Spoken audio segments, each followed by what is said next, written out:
सोचिए, एक लड़की अकेली फ्लैट में और सुबह तक वो जिंदा नहीं होती। दरवाजा अंदर से बंद था, कोई निशान नहीं, कोई चीखने की आवाज नहीं, बस एक सुसाइड नोट और कई अनसुलझे सवाल। लेकिन सच्चाई शायद वो नहीं थी जो आपको बताई गई, क्योंकि अगर यह आत्महत्या थी तो स्नेहा ने मरने से कुछ घंटे पहले उस अनजान नंबर पर कॉल क्यों किया था बार बार? क्या वो मदद मांग रही थी या फिर वो जानते थे कि उसकी मौत होने वाली है? वैसे ऐसा कब होता है कि किसी को सच में सुसाइड करने का टाइम मिले और वो किसी को मिस कॉल मारता रहे? ये कहानी आसान नहीं है, और अगर आपको लगता है आप इसका सच जानना चाहते हैं तो तैयार हो जाइए, क्योंकि जो मैं बताने वाला हूँ वो आपको हिला देगा। वो आखिरी रात 15 जनवरी की रात स्नेहा अपने कमरे में अकेली थी। रात 10:30 बजे उसने कॉल किया, फिर दोबारा किया और फिर 7 बार किया, लेकिन किसी ने फोन नहीं उठाया। और फिर 11:15 बजे स्नेहा कोई बिल्डिंग के नीचे एक परछाई गुजरती है। सीसीटीवी में वो परछाई कैद हुई, लेकिन उसका चेहरा कभी नहीं दिखा।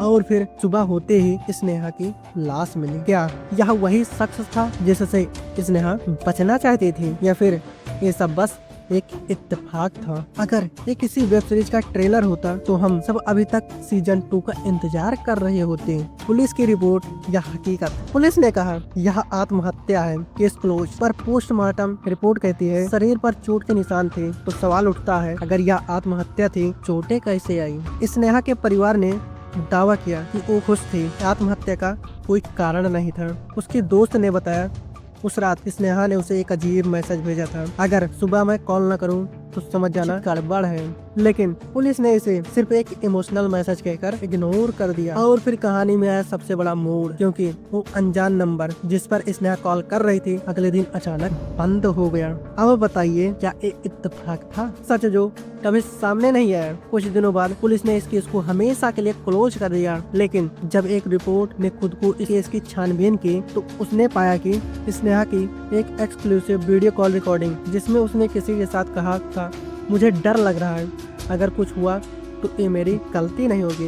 ये रिकॉर्डिंग कभी सामने नहीं आए, शायद जानबूझकर दबा दी गई, या फिर किसी ताकतवर इंसान ने इसे छुपा दिया। सच्चाई जो भी हो, स्नेहा की कहानी अभी तक अधूरी है। और ये सवाल है, क्या हमें इस पर सवाल उठाते रहना चाहिए या फिर इसे भी एक बंद फाइल मान लेना चाहिए? वैसे हमारे देश में फाइलें भी बंद होने के बाद भी कभी कभी खुल जाती हैं।